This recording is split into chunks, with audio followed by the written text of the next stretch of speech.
jilli ulamaawotaa kun kunoo kaambii hammarreessaa akkuma isin argitan kana daawwachaa jiranii kaambiin tun kaambii hammarreessaati.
Sagalee fuudha.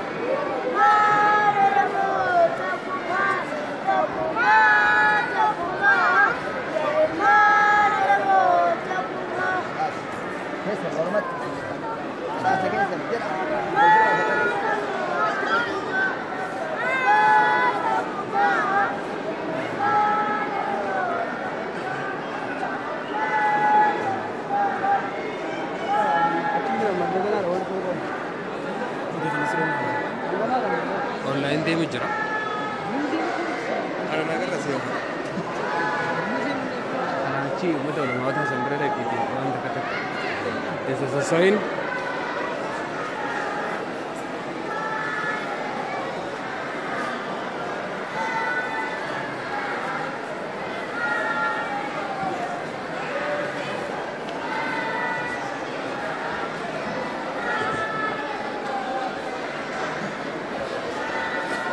Ulamaawota Sheikh Jailan Dr. Khairul jechuudha.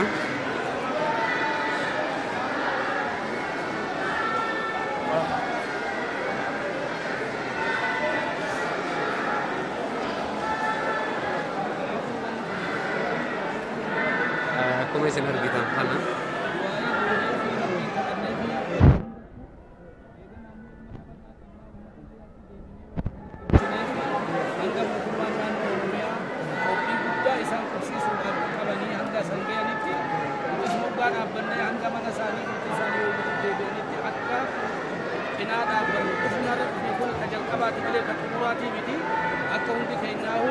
isaan cinaa jiru gudda'amni isaanii tokko kun isaan qofaa minullee gubaa jira isin argataa jira.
Abbo akkami nagaami?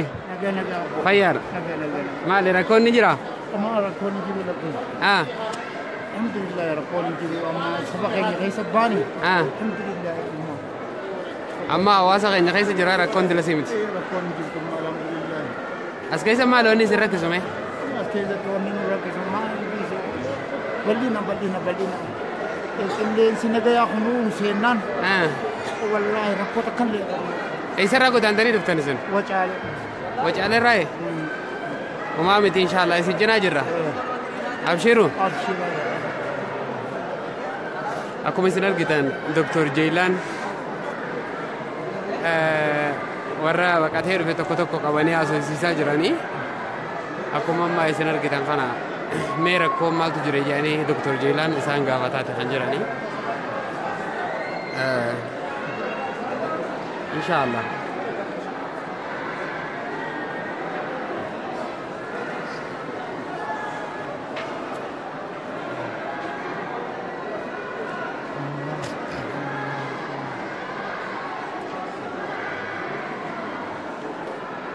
Mee dargaggoota keenya akkami? Salaamu alaikum. Nagayaami? Fayyaadha. Akkami jiruuf jireenya keessa maal fakkaata?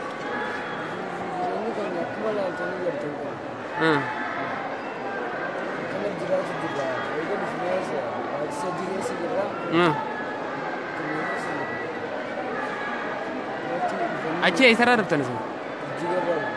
Jijjigaa? Achi maal hojjettan?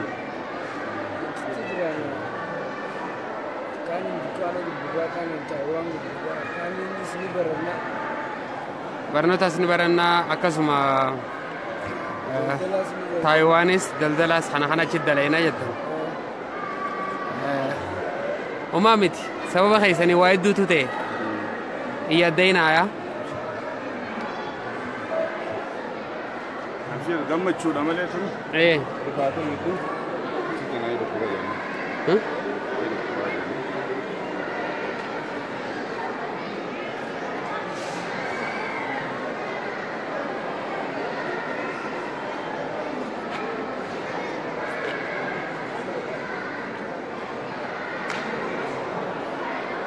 السلام عليكم.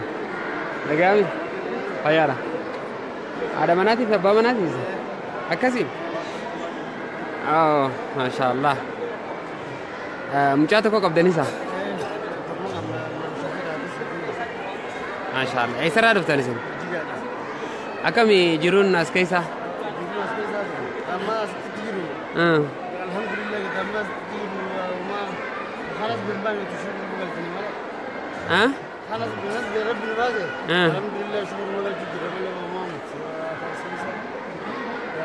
ومامتي أكيد تاني نفتح عن وبريتي سبب خيسانين أرميان ولدت كومتي وان قبسومي كم فيني سبب خيسانين دفته واني نتيمة سني في الأمر نيوجراتي نوفوبسا نورا هنجين كاتينا نورا يسر كاتينا تكون ما نمي سني قلت أنخو يوتي في كنان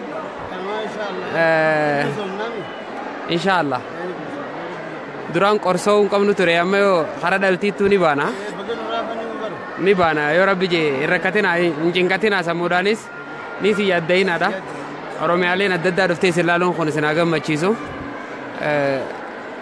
أرومي أنا رايا أمة رايا جانا جيسيني بيتا درانات اسمه بكتنا سيرين درا رايا نتقنوا رايو مباما جابينا arraxuno kanatti walitto koomne ummanni raayyaa jan oromoo taanillee barre walloon oromoodha nuti jettee kaduraan isin oromoo miti diinni jechaanii ture waa hedduu walit dhangalaaftanii jirtan nuuf obsa nurraa rakkatina nurraa isin cincinqatina abshiru inshaallah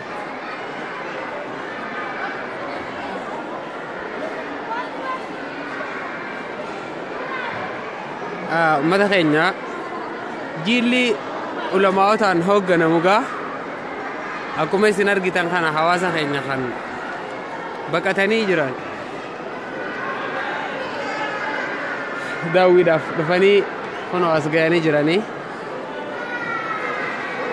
akkuma isin argitan kana kunoo kaameeraa maal ta'e? Maal ta'e? رمسي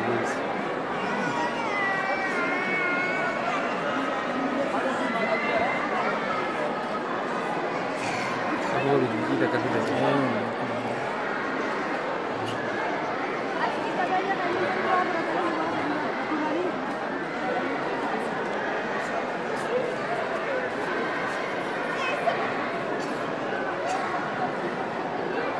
كامبي أمريسا مدة خينيا daawwachuudhaaf akkuma dhufnee jirrutti haasawa ulamaa'iin Dr. Jeelaan Faan haasawaa jiran kana mee as ilaalchise.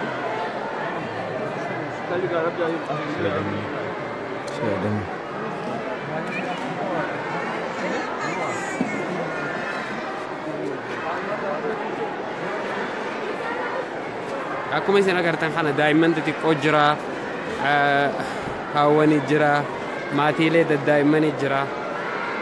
Kanaafis biyyaan keenya lammiidhaaf uummanni kun namni hedduun kaambii ammarreessaa tana haaziyaaru malee dila sundaas kun akkuma argitan kana jijjiiramni dillee hin jiru. Maal yaa warreen namni laalee takka hin jirre faatu jira. Takka namnummaan isaa laalee hin jirres hedduutu jira. Biyyaan keenya hanga dandeenyu takkatti naannoo adda addaatti akka naannoottis akka gurmii hojii jirruttis akka warreen guruppii adda addaa irra hojii jirruttis hawaasa keenya kana gargaaruun dirqama lammiidhaaf waggaa ja'an kana akkuma argitan kana dhiiraa fi dubartiinis guutumatti waluma keessa haalli jiruun akkanatti ilmi namaa ilaa yoom jiraata wanni jedhus hedduu nama rakkisa.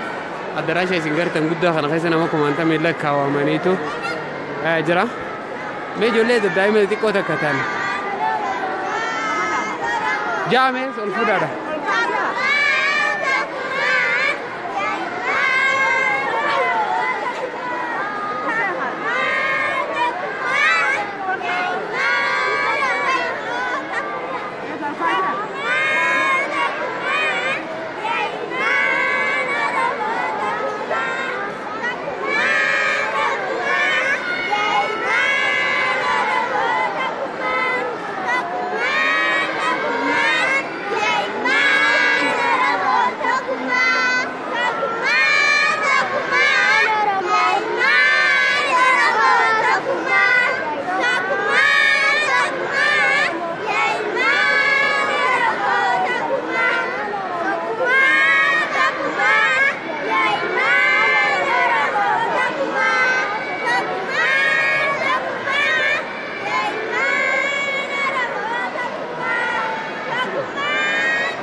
Ulamaawota arraan tanaa keessumaa keenya Bakriin ijoollee jajjabeessanii jiranii. Ijoolleen tunis gara tokkummaadhaatti siyaamaa jiranii. Kottaa gara tokkummaadhaa isiniin jechaati jiranii. Tokkummaa kana waliin cimsuu kan qabnu obboleeyyan keenya. Nutis akka jila guyyaa arraan tanaa bakka kana daawwateetti naaf obboleessa kiyya Bakriinis jechuudha. Kunoo ijoollee keenya hawaasa keenya kan biyya isaanii gaddiisanii baqatanii baqattummaa jireenya baqattummaadhaa hangam takka namni tokko Rabbiin Quraana keessatti gizee dubbatu ummata isin baas warra biyya teessanirraa isin baas du'aa wajjin wal qixxeessa ka isin ajjeesan jeetitti aansee Rabbiin Quraanatti ka biyyarraa isin baas waggaa kana jiru biyyarraa ba'uu fi du'a wal qixxeessa Rabbiin duba namni gandee fi keessa jiraatu takka lakkisee hawaasa ifee keessa jiraatu takka yookaanu haala bultii jiruu fi jireenya isaa lakkisee yeroon fi jireenya jiraatu keessatti hedduu waan nama dhagahamu ta'uudhaa fi du'aa wajjin Rabbiin du'aa wajjin wali qindeesse jechuudha. Du'aa wajjin wali qindeesse kanaafuu inshaallah obboleeyyan keenya hanga dandeenyu takkatti wal cinaa dhaabbannee haa wal gargaarru haa wal cimsinuu isiniin jenna. Hawaasni keenya malee namni isaan qaban hin jiru. Addaraashni isin gartan kun akkuma bal'atu kana hawaasni keenya isa keessa guuteeti kan jiru. Hawaasa daa'imman xixiqqoo hawaasa haala ilmaaniitti amma deesse kanneeniitutu bakka kana keessa guutee jira. Dhiiraa fi dubartiin bootaatti addaan wal ba'an bootaa huccuutti jijjiirratan. واحد جرين يكون نمني دانو خبقة جراتشون نيما يسين قبضو نو ما سلفه دا وتيتو as jiraachun nima isin qabdu yookaan namni tokko khaba jiraachun ila kanu goojoti qofi daga keessa jiraachun nima isin qabdu nama bakka tan dhufee beekutu beeka nduba game hawaasa keenya kan ammas isinuma daddaawwachiisna akkuma isin argaa jirtan kana jechuudha jilli ulamaawotaan hoogganamu akkasuma raayyaa abbaa maccaatii fi Dr. Jeylaaniin hoogganamu hawaasa kana kunoo ziyaaraa jiranii moggaa gamasiisan irratti halaala irraa naaf mul'atu malee raayyaa abbaa macaafaanis jila kana daawwachaa jiranii hawaasni keenyaas irratti deemanii laalaa jiranii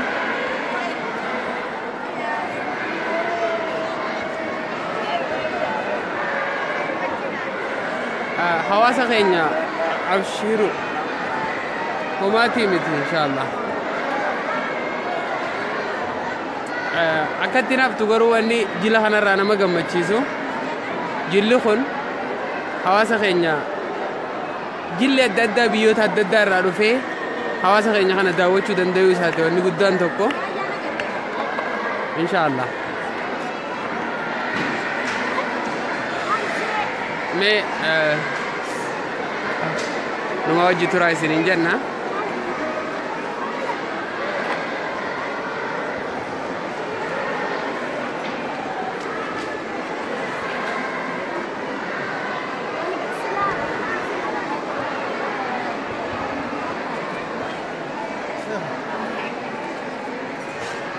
Nagami,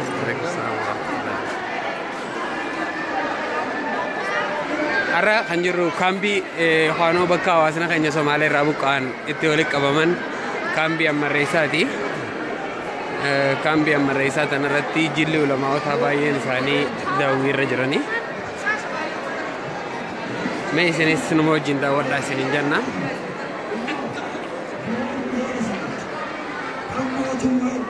Federalism. Ashoji federalism. Esa lagi jalan. Federalism tu sesuatu. Esa hujaji. Alam budaya kami. Anole anumula lamada. Milih lamada. Mari orang orang kan. Tuno. Orang ada ijazah kami lagi je. Sanafis. Lucu. Ada. Oromo sabuka naamusa qaba anaartana gocha diga geekana nuti mataa qabannee fudhannee baandiraa Itoophiyaa yaa dhufnee taa'u jira kanaafuu mootummaanoo ija kamiin ilaalu jira laata maal nu godhu jiroo mootummaan federaalaa miti maal nu godhee jiroo maal nu godhu hoo yaadee jira gaafii sadarkaa duraati ammoo ummanni Oromoo ija kamiin ilaalu jirti lammiitti waan qabdi dhuftee nuuf ilaalaa nu simachaadhaa karaa dheeraa biyya daandii deemanii kiiloomeetirii 4 dhufaa asitti nu laalaa nu jajjabeessaadhaa haalaan ifin nu fuudhaadhaa Oromoo lammii haadhota waatijuu nu bira dhaabbachaa jirtan maqaa buqqaatotaatiin lammii teenya haa jiraattu ni galatoomfanna ni galatoomfanna.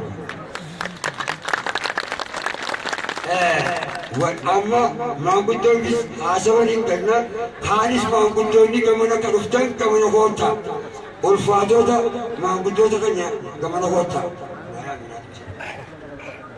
Maanguddoonni garana as goraa iddoo teessumatti as goraa teessummoonni maanguddoonni ulamaa'onni tonni hayyoonni godinaalee Oromiyaa adda addaatii fi Finfinnee irraa dhuftan gara waltajjiitti akka as baatan isin affeerraa garana as koottaa gara gandarkaa as koottaa.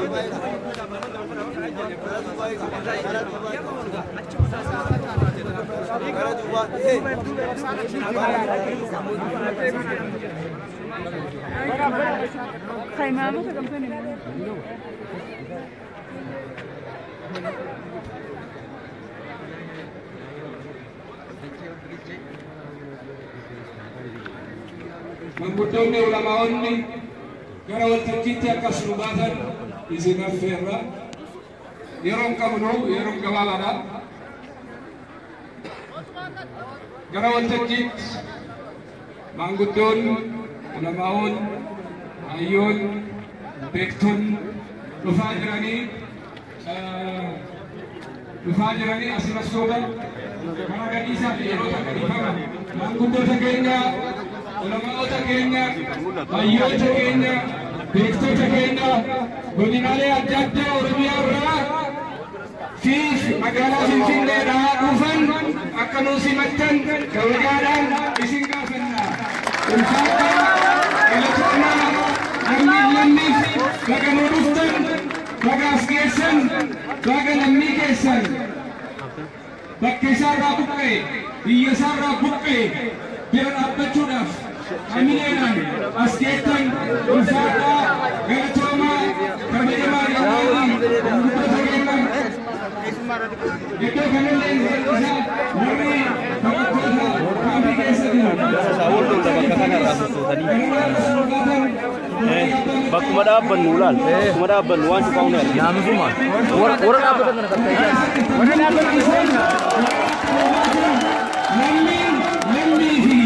warra dhaabbatu kana kan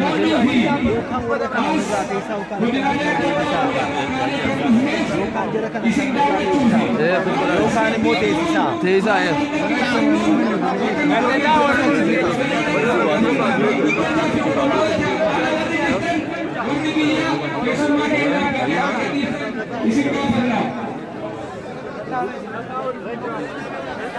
akkas irra wayyaadha.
warri mooraa kana keessa jirru warri as keessa jirru tasgabboofnee bakka takka adeenyu sagantaa keenya waan jalqabnu warri iddoo kana jirru tasgabboofnee bakka takkatti dhaabbanne iddoo jirrutti wal haa dhufne bakka jirrutti wal haa dhufne.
sagantaa keenya jalqabnee waan waliin jennu waan jiruuf bakkuma tokkotti tasgabboofnee kan wal dhageenyu dandeenyutti haa ta'u. Namoota naannoo Somaalee irraa buqqa'anii Oromootas keessa jiran daawwachuudhaaf as dhufuu keessaniif galanni keenya guddaadha. Oromoon Oromoof birmata waan ta'eef baga nagaan dhuftan ana haa dhufu isin jennee jiru.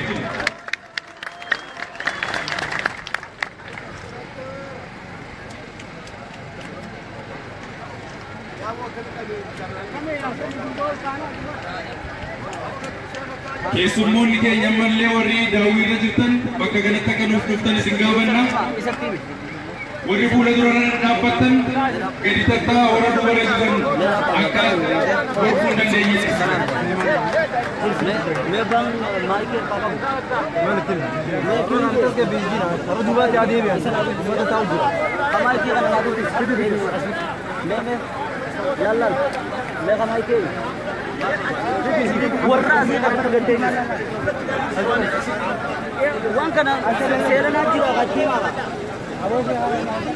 Warri booda gararra jirtanis warri duubaan jirtan kun bakkuma jirtanitti yoo dhaabbataniif teessan irra wayyaa ta'a. Keessummoonni keenya asuma nuuf darbaa. Keessummoonni keenya as nuuf darbaa.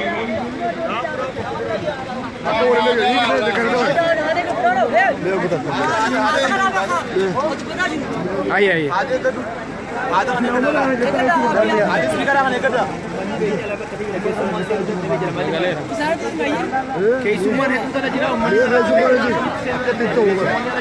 Keessummoonni keenya godinoota Oromiyaa adda addaarraa gurmaa'onni qindeessaan koree buqqaatota Oromoo hundi godinoota adda addaarraa Oromoonni jirtan Oromoota sababa Oromummaa isaaniitiin qofa mootummaa naannoo Somaalee irraa dhiibamanii buqqa'an ilaaluudhaaf baga nagaan dhuftan haa dhufu isin jennee jirra.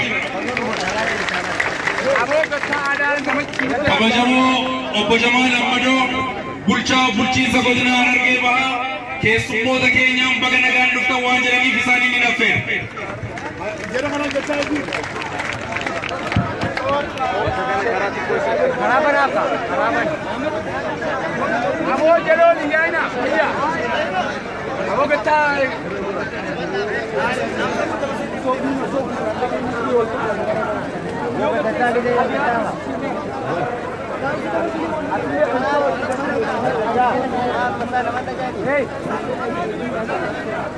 Akkam jirtan? Kabajamoo Dr. Abarraa Dheeressaa qindeessaa koree gargaarsa buqqattoota Oromoo naannoo Somaaliirraa buqqa'anii kabajamtoota manguddoota biyyaa kabajamtoota Oromoota godinaalee adda addaarraa Finfinnee keessa jiraatanii fi godinoota adda addaarraa dhuftan kabajamtoota abbootii amantaa hundaa kabajamtoota keessummoota keenya hunda dura guyyaa seena qabeessa seenaa rakkisaa yoo ta'ellee tokkummaa uummata Oromoo ijaare irratti Oromummaa keessaniin godina feetanitti illee yoo dhalattan iddoo feetanitti illee yoo dhalattan amantaa barbaaddanillee yoo hordoftan amantaadhaan godinaan bakka dhalootatiin otoo addan bahin tokkummaaf caayaan keenya guddaan qabeenyi keenya guddaan Oromummaan sabummaa keenya jettanii uummata sababa Oromoo ta'aniif qofa diina shira Oromoo irratti yaaduun naannoo Somaalee Itoophiyaa irraa buqqa'an ilaaltanii rakkoo isaanii ooddattanii deeggarsa dandeessan deeggaruudhaan cinaa dhaabbachuudhaaf dhuftan galanni guddaan isiniif haa ta'u kan jedhu kanan dabarsuu barbaada. Akkuma hundi keenya beekne sirnoonni ammaataan ilmaan namaatiif walqixayyaanne ilmaan namaa tokko ol kaasee kan gabbuusee yaadu amala dimokiraasii kan hin qabne biyya keenya keessatti waan tureef sirna akkasii sirni kun aadaa dimokiraasii addunyaadhaaf fakkeenya guddaa ta'e sirna gadaatiin Oromoota bulaa turan adda diiguudhaan kaan kaabatti kaan baatti kaan biyya alaatti bibittinneessuudhaan Oromoo bibittinneesse yeroo ammaan kana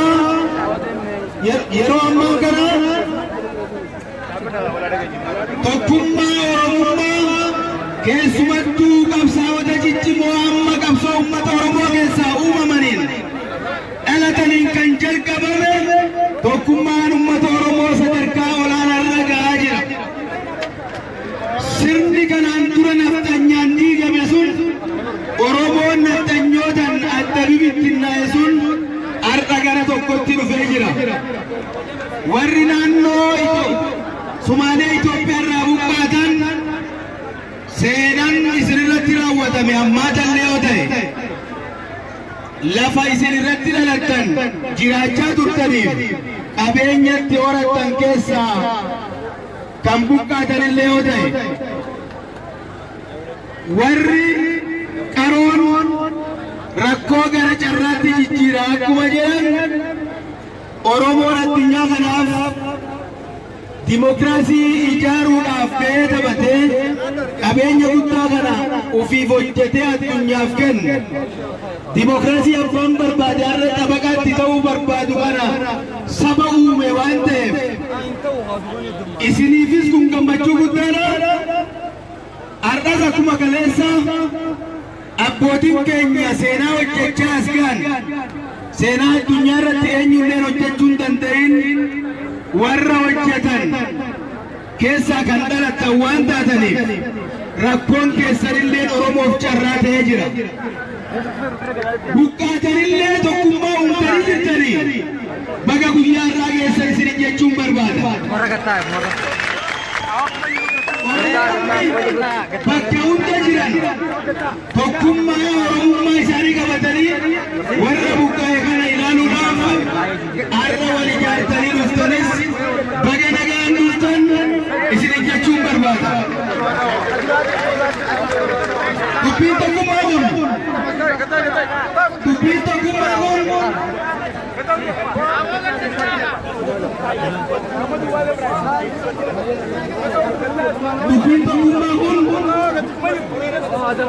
humni ittiin tolle akka jiru yaaduun ni danda'ama. Guyyoota muraasan duratti kaleessa deeggartaan duratti Oromoonni naannoo Tigraay keessa jiraatan raayyaan wal guuree dhufee jira. Warri afaan Oromoo ammallee tursiisaa jiru waggaa 4,500 dura Oromoo irraa kophaatti ba'an afaan Oromoolee jabeeffatanii warri turan tokkummaa. Oromoonni sabboontonni kabisee walloo jiraatan guyyoota muraasaan dura as dhufanii daawwatanii jiran.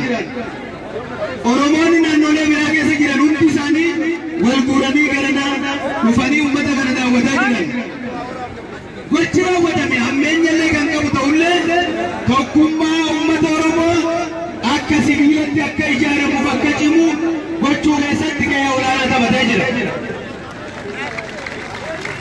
Kanaafuu akka diinni yaade Oromoo bittinneessuu akka yaade Oromiyaan ni diigamtiyyee akka yaade gootonni qabsoo uummata Oromoo keessatti dhalatanii dhaabbata dimokiraataa uummata Oromoof naannoo Oromiyaa geggeessaa jiran akka dadhaban gochuudhaaf sochiin isaan yaadan faallaa isaatiin tokkummaa keenya cimsee jira.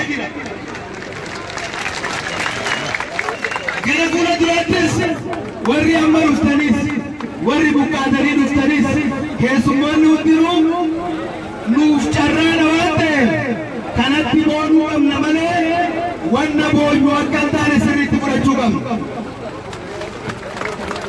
Tokkummaa keenya ijaaree jira.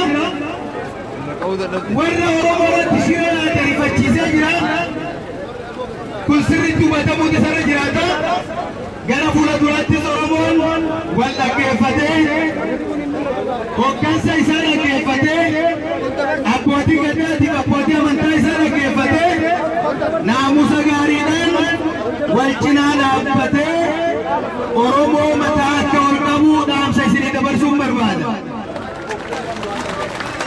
kanaan booda Oromoon hin boo'u. Oromoon humna guddaa qaba. Ufii fi miti warra biraa rakkateef illee ta'a Oromoon. Kun beekamuu danda'uun sana jiraata. Warri tokkummaa Oromoo kana eeggataan illaan yoo jiraate tokkummaan uummata Oromoo nama biraa miidhuuf akka hin taane beekamuun sana jiraata. Inumaa tokkummaa uummata Oromoo cinaa dhaabbachuudhaan deeggaranii tumsa godhachuu qaban kan jiru ergaa dabarsuu ni barbaadu. Kanaafuu dubbiin tokkummaa jennu dubbiin wal dhaga'uu jennu cimee itti fufuutu sirra jiraata. Wanni wal dhaggeeffachuu qabnu cimnee itti fufuu qabna. Oromoon gara tokko deemuu qaba malee kallattii adda addaatiin bibittinnaa'ee kana booda yaadu kun carraa guddaadha. Uummanni buqqaatanii dhuftanis jireenya keessan kana dura jiraattanii kan akka hin jiraanne abdii horachuun isinirra jiraata. Oromoon hundi isin jira. Amantiin otoo hin godhamin mootinaan otoo hin godhamin akkuma irraa isin cinaa waan jiruuf kanatti boonuu qabdanii abdii horachuu qabdanu.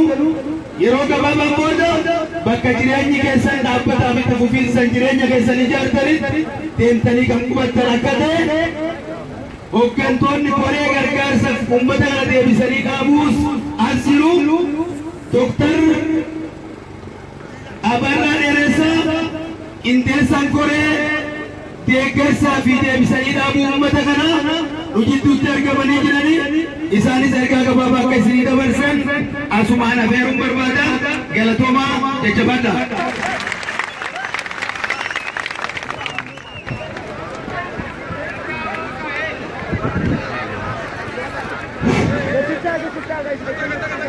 Wallaggeeffannaa.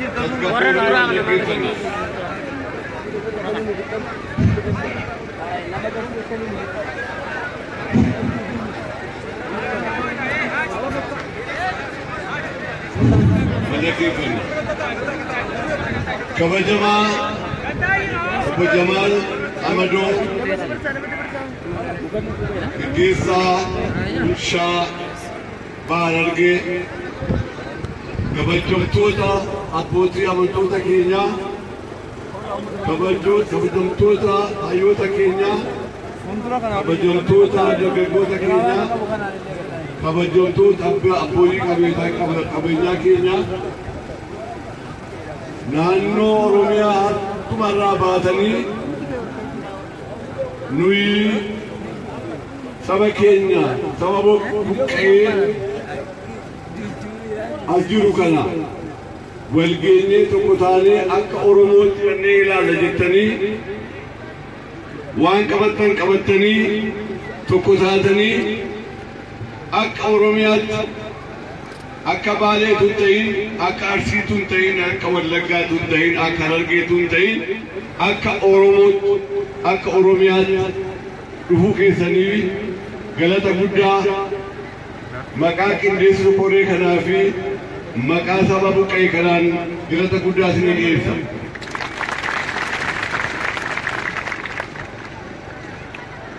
Akkuma dubbatamaa ture sabi keenya saba Oromoo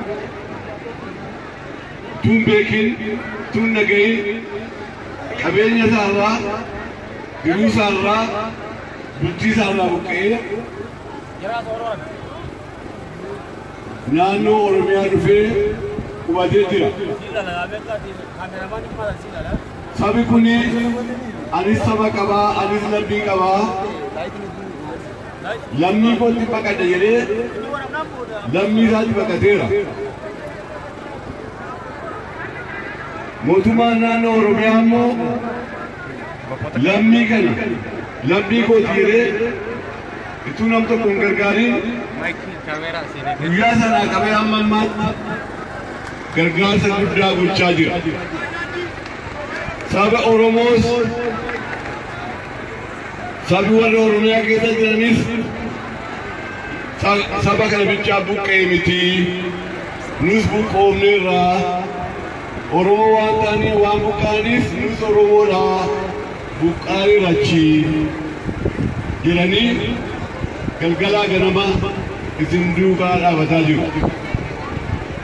gadda guddaatu nutti dhaga'ame. Gaddi kuni carraa guddaatu fidaa dhufa. Namni sammuu qabu, namni akka namaatti yaadu, Oromoo tun ta'in sabi adda addaallee gaddi kun itti dhaga'uutu jira. Yoo akka namaatti yaada ta'e. Gadda kana akka carraatti fudhannee saba bira dhaabannee saba keenya kana gargaarree diina keenya dallansiisuun nurra jira.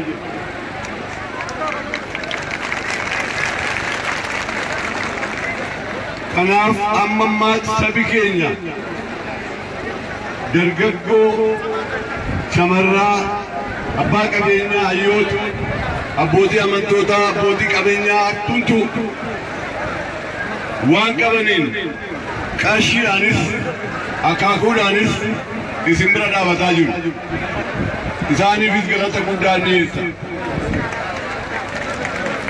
Egaa mootummaa naannoo Oromiyaa saba bal'aa kana saba buqqee kana qofaa kootii ta'in sabaajjinan gargaara jedhee koree qindeessituudhaaf deebisee dhaabeera. Koreen kuni abbootii amantootaa nama 4, hayyoota nama 2, abbaa gadaa akkasuma mootummaa irraa kan ba'an namni godhan koree hageetti filatamee hojjetamaa jira. Yeroon koree kanaa tokko gargaarsa saba kanaaf ta'u akka inni walitti qabu gochuudha. 2 rakkina kana hizbiitti ibsuudha. 3 jara kana deebisanii akka isaan dhaabatan akka isaan qubatan gochuudha. Koreen kun amma ammaa kana hojjetaa jira. Wanta amma agartan kana akaakuudhaan kan dhufanii kan isin gargaaran akka qindeessan gochaa jiru mootummaa naannoo Oromiyaa wajjin hoogganaa ittisa balaa wajjin kana qindeessaa jira. Isiniin immoo deebisanii iddoo isin jiraatteetti geessanii dhaabuudhaaf fedhii keessa irratti lafa isin barbaade irratti qarshii baankiitti walitti qabaa jira. Yeroon komitee kanaa kana. Kanaaf abdii guddaa qabdu, saba bal'aa qabdu, ituu hin aarin, ituun kana akkasan ta'ettanii ituu isitti hin dhaga'amin obsitanii amma dara akkaatanitti eeguu jira. Eeguu barbaachisa.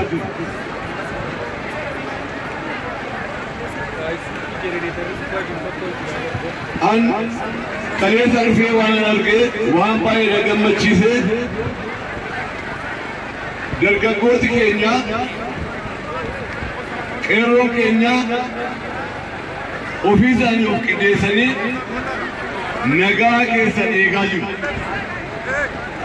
Karaa gubbaa dhaabanii nama 500 nama 600 ta'anii itunan tokko ittiin ofii isaanii qindeessanii isin gargaaraa jiru. Kuni galata guddaa dhiyeessuu barbaada.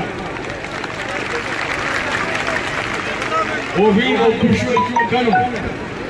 Ofiin of gargaaruu jechuun kanuma.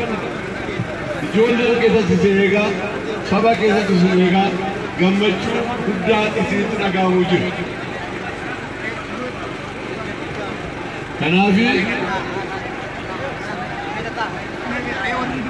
waan isin dabarsuu barbaadu saba bal'aa qabdu, gargaarsa guddaa qabdu, saba Oromoo saba adda addaa isin bira dhaabataa jira, isiniitiin buqqee jechaa jira. Gammadanii utuu hin dallanin amma sii kaatanitti akka eeddan tokkoon dabarsa. Koreen kun amma mootummaa naannoo Oromiyaa wajjin akka isin asii kaatanii yoo baay'ate torban 3 keessatti iddoo isin barbaadeetti geessee isin qubachiisuudhaaf hojjetaa jira.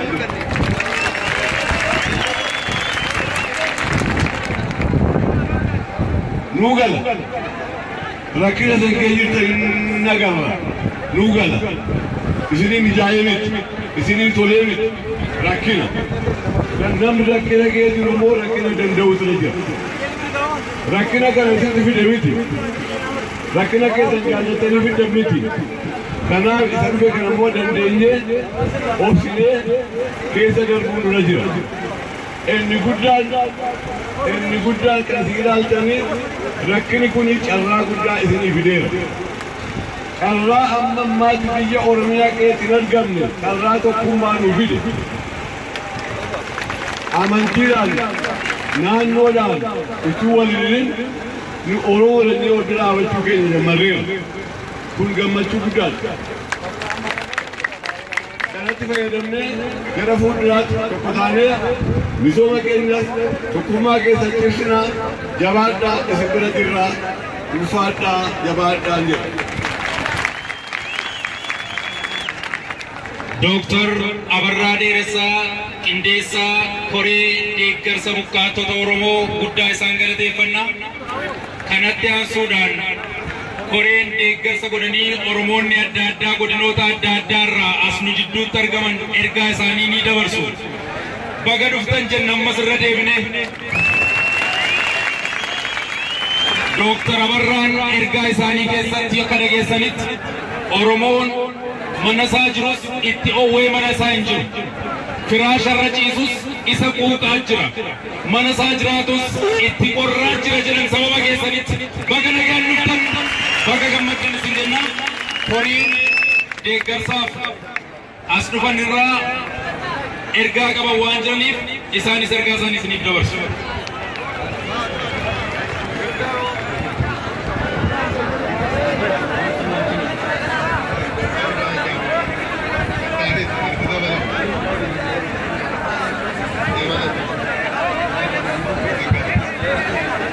Tokko nu dhaga'amee hin gaggabaabsina. Waanuma gabaabaa haasofna kabajamoo hayyuu keenya Dooktar Abarraa Dheeressaa walitti qabaa koree qindeessituu gargaarsa walitti qabuu fi deebisanii dhaabuu kabajamoo obbo Jamaal bulchaa bulchiinsa godina Harargee Bahaa kabajamtoota hayyoota abbootii amantii keessumattuu guyyaa har'aa kana uummata keenya ilaaluudhaaf qabeenya keessan qabattanii warri dhuftan abbootiin amantaa hunda dura waaqa keenya asitti waa walitti nu qabeef galanni isaaf haa ta'u. Mee dhagaa tokko hin gaggabaabsine. Hundumaafuu guyyaa qaba. Guyyaan araaraa ni jira. Guyyaan falmii ni jira. Guyyaan gaddaa jira. Guyyaan gammachuu jira. Guyyaa kana hundumaa kan addaan hiree kennu waaqa. Akkas jedha kitaaba irratti kitaabni Suleemaan keessattuu sheekonni waan asiraniif guyyaa hundumaa kan hiree kennu isaa. Guyyaa Waaqayyo namaa kenne kanatti immoo fayyadamuun barbaachisaadha.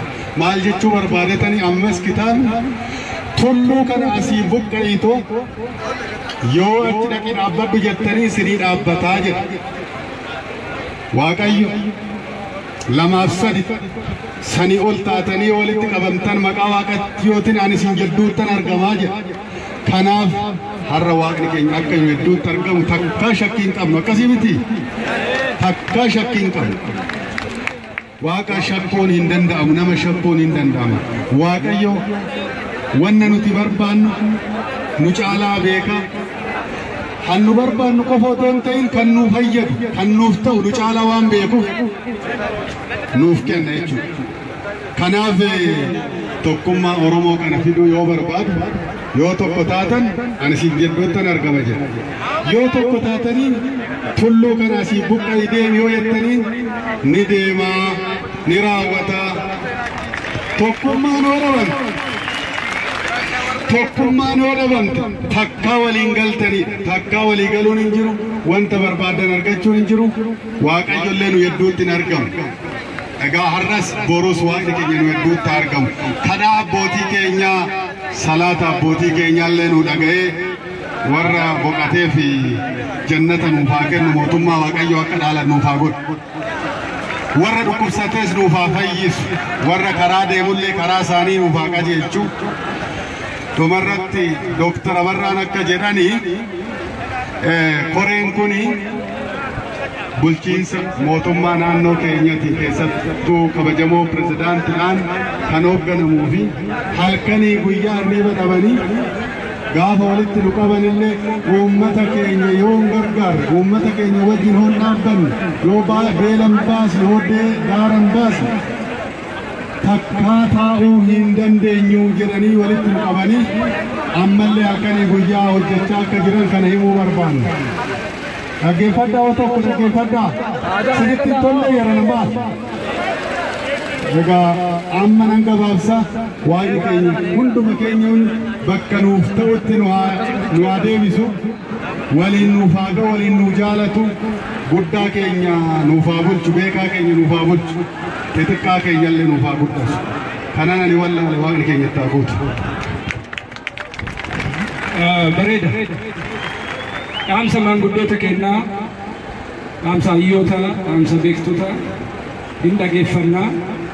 Kanatti aansee koreen qindeessituu ulamaa, hayyoota, beektota godinaalee adda addaatii fi Finfinnee irraa isinitti dhufan kun isiniif ta'a jennee osoo hin taane waan harkaa qabnuun isin bira dhufnee isin bira dhaabbachuun dirqama lammummaa waan ta'eef dirqama oromummaa waan ta'eef haguma harkaa qabaniin gumaachanii kana booda deebinee bifa haaraan bifa humna qabuun ummata keenya guutuu sossoofnee gargaarsa barbaachisu hunda isinii godhuudhaaf waadaa ni gallaa.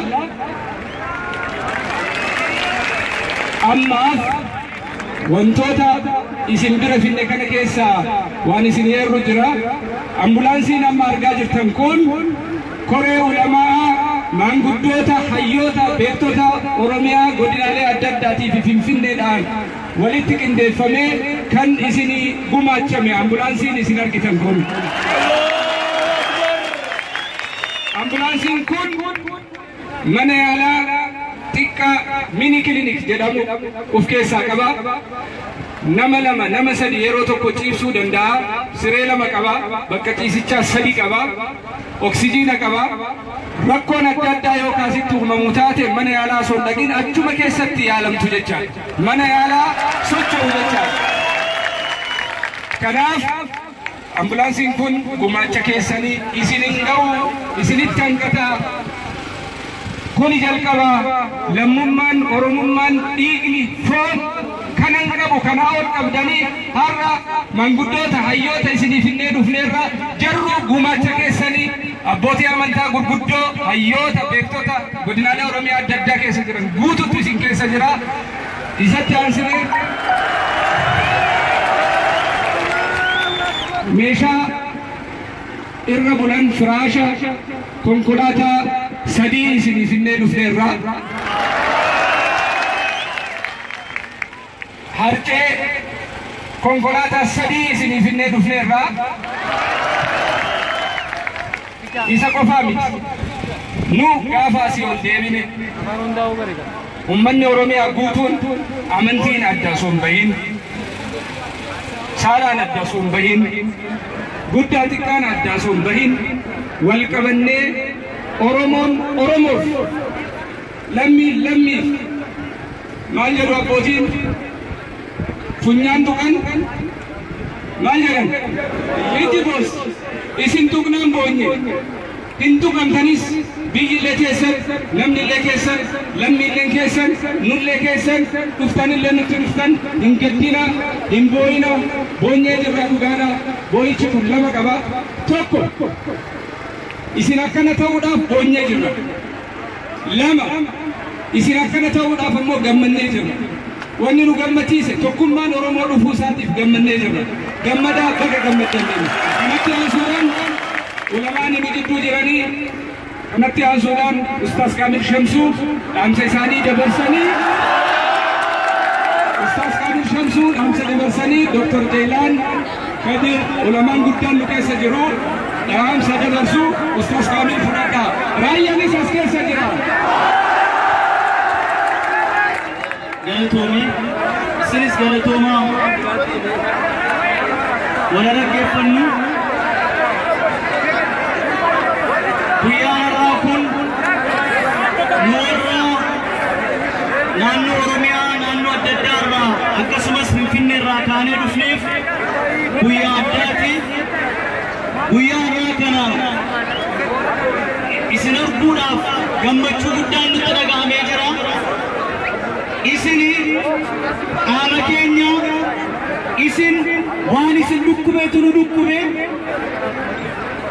Wanti isin irra jirtan kun akkuma hayyoonni namoonni nu dura dubbatan isin yoo isin laalesses yoo isin dhukkubses garuu immoo wareegamni isin kaffaltan tokkummaa Oromoo waan ta'eef tokkummaan keenya itti cimee waan fufuudha. Nuti har'a wanti nu isinii gumaachuuf qabannee dhufne kun waan isin madaalutu hin ta'in isin ilaallee achi deebinee ummata keenya naannoo adda addaa jiran wajjiniin wal ta'uudhaan bakka isin jirtanutti bakka isin qubattanitti isin bira dhaabbachuu keenya waadaa isinii seenuudhaaf har'a isin gidduutti argamnee jirra. Kanattaan suuraan wanti dhumarratti isiniin jedhu ilmi namaa jiruu isaa keessatti waan baay'ee keessa darba. Gammachuu keessa darba, gadda keessa darba. Kun immoo jiruun addunyaa kun haalli isii kanuma. Jiraachuu jira, du'uu jira, argachuu jira, dhabuu jira, fayyaa jira, dhukkubsachuu jira. Kana hundumaa immoo eenyu biraayi? Rabbi tokkicha biraayi. Jaallachuu qabna, waan sana keessaa bahuudhaafis immoo tattaaffachuu qabna. Hamileen keenya cabuun qabu yoomiyyuu jechuudha. Garas qabachuun qabna. Egaan ummata Harar Adaamaadhaa kaanee amma asitti simannaa isin nu gootaniif jaalala isin nu qabdanuuf kabajaa isin nu agarsiistan Rabbi isin haa kabaju galatooma isiniin jedha. Osoo haasaan dheeressin hayyuun keenya beekamaan sadarkaa Afriikaa irratti beekamaa ta'an Dr. Jeelaan nu gidduu jiranii dhufanii ergaa gabaabaaf bu'aa isin godhanii caqasa.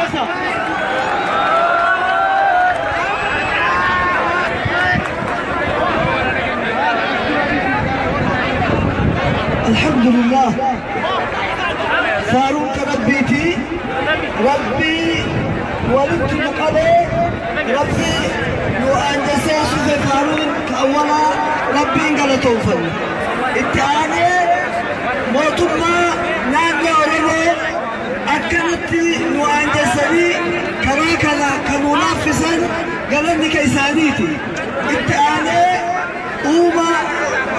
أمتك إنك ورمو كيست ورهنا أصبوت الراكاني حق أسين نبتي ككانت مصيبة تاك بلا قمدا قمتشوك لك يتفوه ربي نواتايس ورمو بقعتوتا كنا ورمو دبيت البقعي كان رب بكيسا انتسان هدابسو بكيسا انتسان هدابسو أمو دبيت بكي قاريك إسان هكبسيسو كما أولو رمضة رب إسان هتايسو رب أمو بكيسا انتسان هدابسو أمني سوجين جرا أمني كأننا مرتنو سوجين جرا أبصى إننا جمدا وما تاتني وان كم وجان قدمنا إسنياتني بلتني وسنيان بلتني مبالان الكلو نبي كأننا واني أنمني ربتنا مني اليوم الله نساء بيلان بولي إنياتا بولي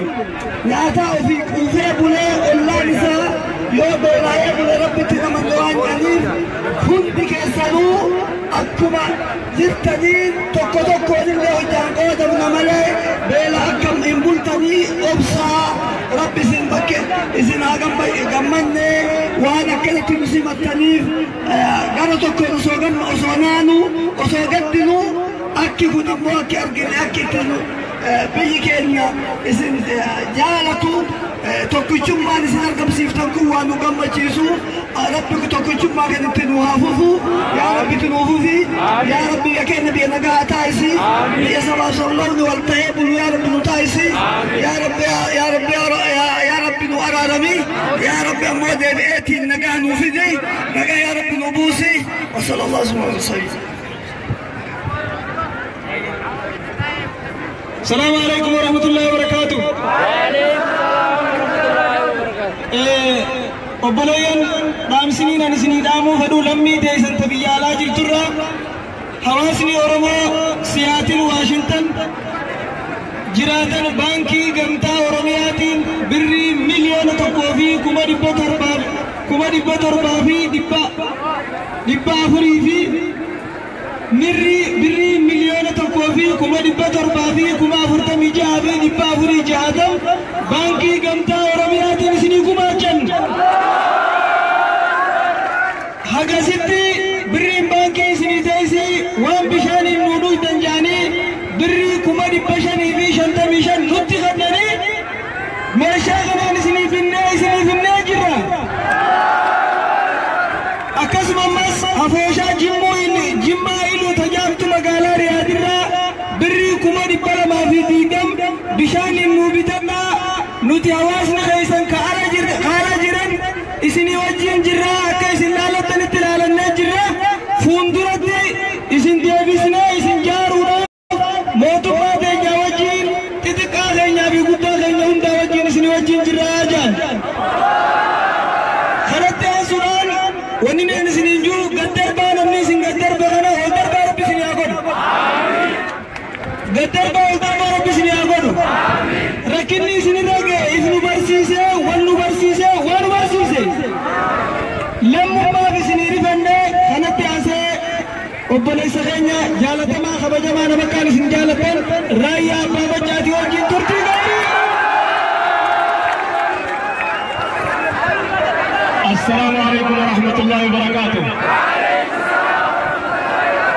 Mee nu tasgabbaa gaaganatummaa akkuma amma yeroo kanatti tasgabbooftanii keessummaa keessan kabajanii ayyootaa fi abbootii taayitaa kabajanii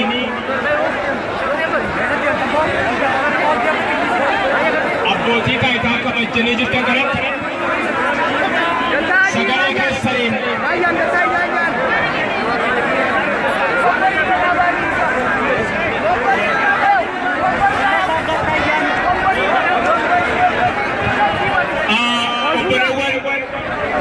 obboleewwan yoo isin tasgabbaa'in akkatti dubbannu isin qabnu akkatti waa jennu isin qabnu yeroo takka qofa daqiiqaa tokko qofa nu dhaggeeffadhaa yeroo hin qabnu akkaa fi'ee galatoomaa ulfaadhaa kan duraan rabbii koo galateeffadha kan akkanas godhee bakka kanatti walitti nu qabee kan lammaffaa immoo haala kana kan nu mijeesse mootummaa naannoo Oromiyaa kan simatee nu gaggeesse obbo Lammaa Magarsaa akkasumas halkanii fi guyyaa qorra keessa nu wajjin deemaa obbo Abarraa dabalatee poolisoota naannoo Oromiyaa nageenya keenya eegsisuudhaaf karaa irratti akka kan nu wajjin ta'an guddiseen galatoofadhaa naa galatoofadhaa ameen.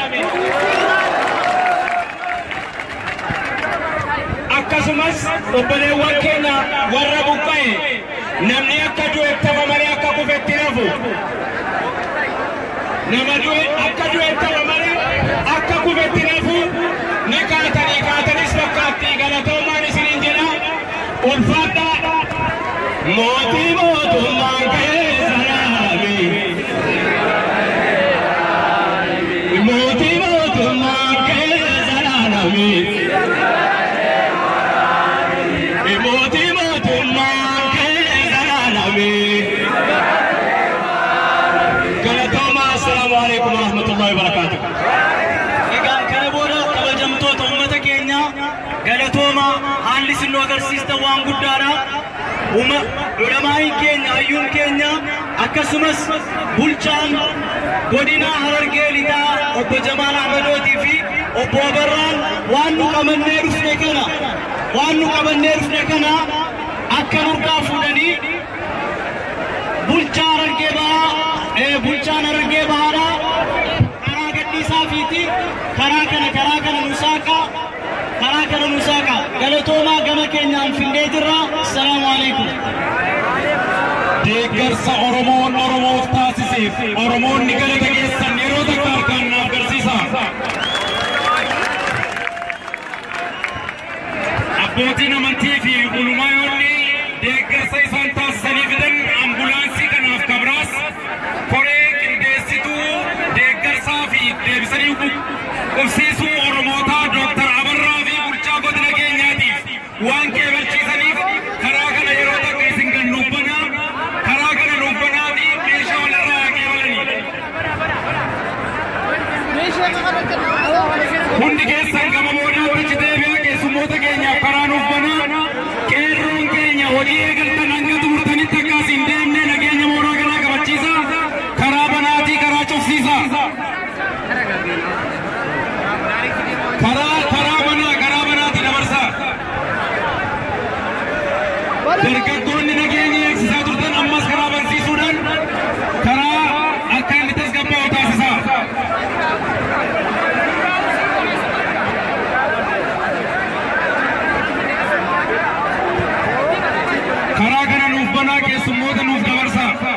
ulamoota abbootii amantiitii fi maanguddoota keessummoota naannoo Oromiyaa adda addaa irraa dhufanii asuma jidduutti argaman hanguma ammaatti kabajnee tursiifne ammas kabajaan iddoo isaaniitti akka isaan deebi'uu danda'anitti nuuf dabarsaa karaa namanaati.